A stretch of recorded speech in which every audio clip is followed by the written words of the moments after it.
Y vamos a sumar en esta mañana, tal como lo habíamos anticipado en la portada periodística, donde hay mucho para analizar, lo que ha dejado naturalmente el 24 de marzo, esta multitudinaria marcha que se dio en toda la Argentina, y lo que va a traducirse en debate político en el Congreso Nacional en los próximos días, con el DNU y también con la eventualidad de la ley ómnibus que imaginamos en algún momento se va a presentar. Una Argentina que está en un debate profundo, institucional, político, y está aquí en los estudios de Telediario el diputado nacional Esteban Paulón.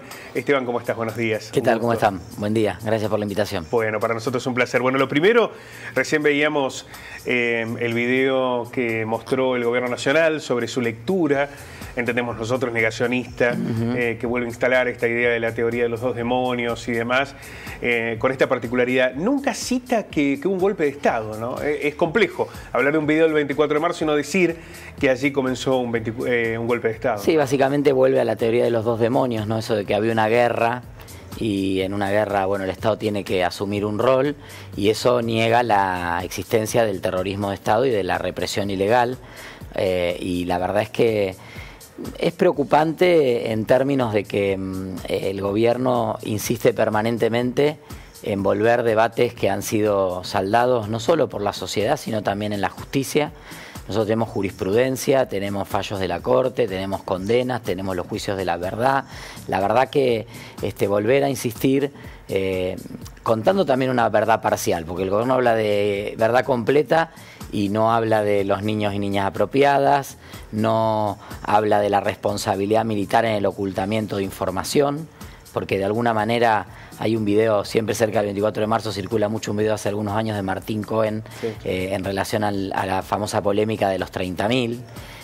Si son, no son, por qué se discute el número, y un poco lo que Martín plantea claramente es un número que sigue abierto, básicamente porque el Estado no dio la respuesta que tenía que dar. Sí, o sea, porque los desaparecía a las víctimas, ¿no? Y además porque nunca los militares se murieron callados en su mayoría, totalmente, ¿no? Sin decir las atrocidades que cometieron. Hay muchos datos que no se conocen, hay información que fue destruida, fue ocultada, y bueno, obviamente no extraña porque el gobierno busca en cada una de las fechas una provocación, ¿no? Provocar una conversación pública que ponga en cuestión todos y cada uno de los consensos que ha alcanzado la sociedad argentina. Creo que tanto como el 8 de marzo a la provocación del Salón de Mujeres se le respondió en la calle con la marcha masiva, ayer se le respondió en la calle con una marcha que hacía años que no veíamos tanta gente, ¿no?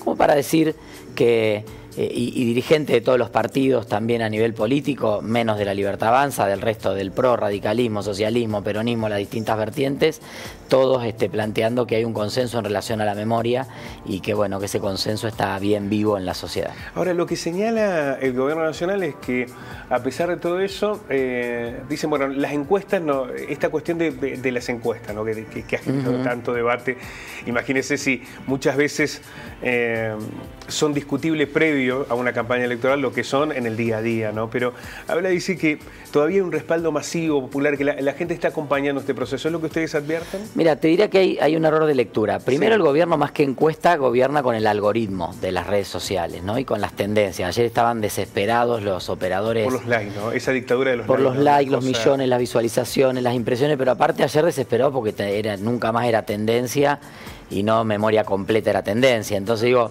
hay una idea de que la vida pasa en las redes sociales y la vida no pasa en las redes sociales. La gente que está pasando mal, que tiene hambre, las jubilaciones de 133.000 pesos, todos esos temas, la inseguridad, los dramas de la sociedad, todo está ocurriendo en la vida real y en tiempo real, no en las redes sociales donde el presidente pasa muchísimas horas y donde cree que ahí está el pulso.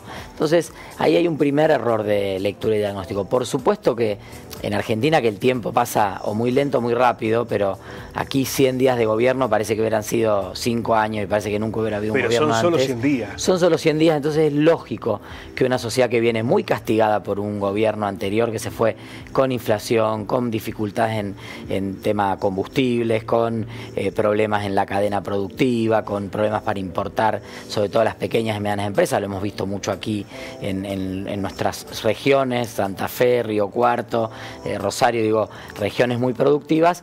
Bueno, está todavía esa herida, ese recuerdo de un gobierno que se fue muy mal y de esa esperanza porque la sociedad también necesita creer que esto puede mejorar. La sociedad necesita creer que en algún momento Argentina puede salir de esa crisis permanente que parece que tenemos, que en este caso, a diferencia de otros momentos de la historia, no explotó. O sea, acá no hay un 2001 y yo creo que no hay perspectiva por ahora de una situación así, pero los factores económicos, los valores económicos, los datos de la realidad son incluso algunos mucho peores que en 2001. Pero bueno, hay como una idea de que hay un declive lento que nunca se termina y entonces es lógico que haya una esperanza. Yo creo que ese tiempo de esperanza y sobre todo de esperar al gobierno se va terminando, porque la verdad es que los aumentos impactan, ustedes lo están viviendo, provincias como la nuestra también, que ya veníamos pagando tarifas de servicios, transporte, gas, luz, que no eran servicios a los precios que se pagan en la Ciudad de Buenos Aires, que es la que ahora está recibiendo los aumentos, pero igual nosotros sobre lo aumentado volvieron a aumentar, se están haciendo muy difíciles de pagar, sobre todo para los sectores industriales. Aquí es caótica la situación en Río Cuarto, se ha planteado en la región. Y para la industria, para las pequeñas y medianas empresas, claro, digo. Aumentos del 150%. Claro, ¿no? Es así, eso es en todo el país porque aumentó el precio en la generación y en la distribución, se quitaron los subsidios, entonces esto empieza a impactar fuertemente en toda la cadena y eso obviamente complica mucho. Bueno, todos esos datos de la realidad van impactando, van empezando a impactar y ahí se van terminando un poco porque esa esperanza que el pueblo depositó en Javier Milei empieza a ver que hay contradicciones, que la casta no es la que ajusta, que al final los que pagan el superávit fiscal lo bancan los jubilados y las jubiladas, la mitad del superávit fiscal es licuación de jubilación, entonces sí, bueno, ¿y cómo era? No era que acá se terminaban los privilegios de quiénes. Entonces empieza a develar también que acá la casta no es un diputado, un senador, una senadora que está sentada en una banca. Acá hay casta empresaria, acá hay casta en muchos ámbitos, hay gente que tiene privilegios y que no los está perdiendo, porque el gobierno corta la pauta publicitaria, pero por otro lado aparecen contrataciones de otros servicios a los mismos grupos de medios. Grupos económicos, entonces, ¿no? Realmente aquí no hay una casta que esté pagando el ajuste, sino que hay un proceso económico muy similar al que hemos visto en otro tiempo, con una concentración brutal del ingreso y una licuación brutal de los ingresos, sobre todo los sectores medios bajos, y las clases medias y los jubilados y jubiladas son los que están pagando el ajuste que lleva adelante Milei. Hay una interpelación en la clase política cuando comenzó todo este debate de el aumento de sueldo para diputados y senadores, inmediatamente decir, bueno, pero si me licúan a mí el salario, ¿por qué le aumentan a los diputados y senadores? Entonces una tendencia a que todo se vaya para abajo, ¿no? Y la escuchamos a la vicepresidenta Villarroel, dice, bueno, lo que van a lograr es que terminen siendo diputados o senadores los que tienen plata, ¿no? Sí, hay una...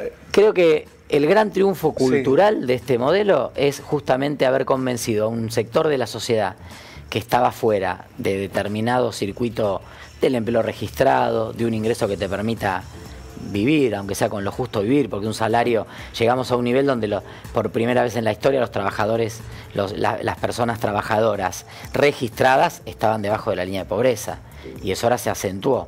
Entonces lograron ese triunfo cultural de que el sector que estaba fuera de todo, en lugar de ver de qué manera se aspira a que la sociedad mejore e incorporamos en el circuito de los derechos laborales y de la inclusión social esos sectores piensen que lo mejor es que todos nos vayamos para abajo. Yo no lo digo por los senadores, senadoras, diputados y diputadas, que por supuesto hay algunos que dicen livianamente, yo no miro mi cuenta sueldo, yo no miro ni el recibo de sueldo, bueno, yo soy un trabajador, circunstancialmente claro, estoy ocupando que son los una que función. tienen muchos recursos y llegan ya al a mí me aumentó la luz, ¿no? También y tengo que pagarla y también me cuesta llegar a fin de mes porque nos mueve, porque, digamos, tenía otro nivel de gasto. Entonces, por supuesto entiendo que alguien que viene y entiendo que nosotros ganamos bastante más que el salario mínimo y entiendo que es un momento donde todos tenemos que hacer un esfuerzo, pero hay que dar los debates con menos hipocresía, porque la verdad es que el gobierno en su proyecto de desacreditar las instituciones de la democracia, de construir una democracia débil, ha encontrado en el factor económico también un argumento, es decir, bueno, un parlamento mal pago, un parlamento de bajo nivel, de baja intensidad política y sobre todo personas que pueden dedicarse a ser parlamentarios porque tranquilamente pueden decir acá hay que venir a trabajar gratis. Bueno, la verdad es que el Congreso tiene que representar la pluralidad social, y la pluralidad social también incluye trabajadoras y trabajadores como yo y como tantos otros que circunstancialmente ocupamos un cargo, pero que en 4 años, cuando termine ese cargo, deberemos volver a nuestra función o a nuestro trabajo o a nuestro proyecto, el que veníamos desarrollando antes de asumir la banca. Esteban, como diputado de Santa Fe, te tengo que preguntar por Rosario. Hace instantes en el noticiero planteábamos la discusión sobre la intervención de las Fuerzas Armadas en la lucha contra el narcotráfico, ¿no? Aquí el gobernador de Córdoba, Martín Terzora, ha avalado la posibilidad de que las fuerzas militares participen. Y esta es una discusión muy fuerte, ¿no? Venimos de un 24 de marzo, pero también incluso en un debate que trascienda a aquel tiempo de represión y de genocidio. La pregunta es si efectivamente están preparadas para actuar en hechos delictivos comunes, en la seguridad interior, si las experiencias que se han dado en lucha contra el narcotráfico, incorporando al ejército, México y Colombia, han servido de algo. Brasil, ¿no? Que han ingresado a las favelas y lo único que hay es que se han vulnerado derechos humanos. Sí, porque la imagen es impactante, la vemos ahí, helicópteros, gente uniformada, armas largas, y parece que eso puede resolver. ¿Rosario se va a resolver con estas circunstancias?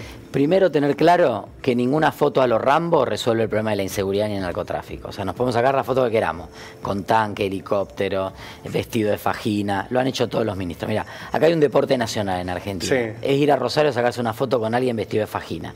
Esa tentación no la pudo vencer ningún ministro de seguridad, ni Bullrich en su primera época, ni Bernie con Cristina o con Alberto, ni Sabrina Frederick, ni Aníbal Fernández. Todos tienen la tentación de ir a decir que vienen con la solución a los Rambo, y a los Rambo no se resuelve nada, porque aparte muchas veces esto termina en una foto. Mandás el helicóptero, pero en 2 semanas. Cuando el presidente el 1 de marzo en el Congreso hablaba loas del Plan Bandera que habían lanzado con Patricia Bullrich el 10 de diciembre y habían bajado los asesinatos, las fuerzas federales ya se habían ido de Rosario. O sea, el presidente hablaba de un operativo que no existía más, y a los pocos días estallan los 4 asesinatos de los trabajadores que volvieron a conmocionar a la ciudad. Entonces, primero, en este debate, mucha seriedad y continuidad en políticas de Estado. Está muy bien la concurrencia de los poderes. Yo celebro que el ministro de Defensa y la ministra de Seguridad lleguen a Rosario, cada uno en su rol, se saquen una foto y hagan una conferencia de prensa con el gobernador y el intendente, con Maxi Puyaro y con Pablo Hapkin. Es muy importante por el mensaje que le tenemos que dar a la sociedad y a las bandas, que acá no hay grieta en la política en este tema y vamos a combatir el narco. Ahora, después están las políticas. Claro, después tardaron una semana en llegar los gendarmes. Eran 450, 100 por turno. En 13 barrios calientes que tiene Rosario, menos de 10 por turno por barrio. Contame qué operativo de seguridad, o sea, por más que te pediste de Rambo o de extraterrestre, el tema no se soluciona. Segundo, la militarización. Yo creo que es un debate válido, creo que es un debate que tenemos que dar en el Congreso. Mi impresión, y por digamos lo que uno ha visto en otros países, ha tenido la posibilidad, y por la propia memoria y la lección que nos han dado los 70, es que no es conveniente incorporar al ejército en las tareas de represión del delito ordinario, por más de que se llame narco. Digo, acá dice, no, porque es narcoterrorismo. Entonces, bueno, también en los 70 dijeron que eran terroristas, y terminó como terminó. Y la militarización del conflicto narco en Colombia, en México, en Ecuador actualmente, acaban de asesinar ayer a la intendenta más joven de Ecuador, desatado Ecuador en una situación narcoviolencia, sobre todo después de la dolarización y la entrada y salida irrestricta de capital. Entonces, si no perseguimos nosotros en Argentina tenemos un problema que creo que hay que abordar en algún momento. Creemos que una solución nueva reemplaza las falencias y los errores de las soluciones anteriores que hemos aplicado. Entonces ahora se nos ocurre que quizá podemos volver a los 70 con esta idea de que los militares estén en el combate al delito, en la tarea civil, y bueno, capaz que funciona. Y no revisamos que no tenemos controles con lavado de dinero, que en Rosario hay 60 kilómetros de puertos, jurisdicción de la Prefectura Naval Argentina, que son un colador, al norte para llevar soja a Paraguay que se exporta sin pagar retenciones, y hacia el océano para sacar droga junto con los alimentos que exportamos al mundo, las rutas, la 34, la 7, la 33, la 11, ciudad hiperconectada con un sistema judicial del que es el mismo de hace 20 años. Entonces hay tantas cuestiones por corregir antes de discutir esto. Sí. Ahora, Dicho esto, te digo, creo que no es la solución. Creo que las propias Fuerzas Armadas no se sienten preparadas para esto, sienten que no se han capacitado para esto y que no es su rol este. Bueno, lo han dejado claramente explícito esta idea de que están preparados para una guerra. Esto implica matar a un enemigo, claro, no detenerlo, no esposarlo. Es que ¿sabes cómo va a terminar esto? Sí. Esto termina como las fuerzas federales, con algunos agentes de las Fuerzas Armadas controlando carnet de conducir en una calle de Rosario. Bueno. Entonces, para eso hay otra fuerza. Entonces el ejército hoy está en Rosario haciendo tareas logísticas. El ejército tiene para las situaciones de emergencia una experiencia logística muy importante. Eso puede liberar o nos libera agentes que sí están preparados para la tarea civil, poder avanzar y participar en los operativos. Esteban, quiero preguntarte antes del cierre, ¿qué va a pasar con el DNU en diputados? Mira, la sensación que uno tiene es que en general hay un consenso mayoritario para derogarlo. Yo creo que hoy hay un consenso mayoritario para derogarlo. ¿Están los votos para que se deroguen? Yo creo que están los votos para que se deroguen. Lo que no están son las voluntades para dar el quórum y habilitar la discusión. O sea, puede ser eterno esto. Y básicamente yo creo que puede llevar un tiempo, básicamente porque hay una negociación abierta con los gobernadores y algunos diputados y diputadas que son más cercanos a los gobernadores no consideran prudente abrir ese frente de batalla en el medio donde se está discutiendo, justamente vos hablabas antes de la ley de bases, que va a llegar al Congreso en la segunda quincena de abril. Entiendo que la semana que viene va a haber... Y se tiene que discutir la plata. Ahí está la cuestión central. Claramente. ¿Qué plata va a llegar a las provincias? Sí, ¿no? Creo que el gobierno de Javier Milei ha hecho ese primer ajuste muy fuerte de todas las transferencias a las provincias para sentarse sobre eso a negociar. Creo que subestimó también la capacidad de los gobernadores en cuanto a que finalmente los que están en el territorio y gobiernan la situación son los gobernadores, y eso ha abierto esta marcha atrás en esa intención tan determinada que parecía tener Javier Milei. Bueno, esa negociación continúa el 3-4 de abril, luego de Semana Santa, con los gobernadores y el jefe de gabinete, el ministro de Interior. Entiendo que la segunda quincena de abril llega la ley bases al Congreso. Creo que antes de eso nos va a costar mucho juntar los 129 para derogarlo. Si se juntan los 129 y empieza la sesión, no tengo duda de que el DNU se cae. Bien, bueno, será parte de este debate político en el que están en juego muchas cosas, ¿no? Así es. Ese proyecto que impulsa el presidente Javier Milei, la institucionalidad, la Constitución y al mismo tiempo quién paga el ajuste, ¿no? Si ustedes quieren, la discusión de fondo, ¿no? Si se traslada eso a las provincias, si la nación acomoda los números a una costa de las consecuencias sociales que se dan en cada pueblo, en cada localidad, en cada provincia. Bueno, esta es la discusión que se da en el Congreso. Esteban, muchísimas gracias, ha sido un placer. Gracias a ustedes. Esteban Pablón, diputado nacional por Santa Fe, aquí en los estudios de Telediario Televisión.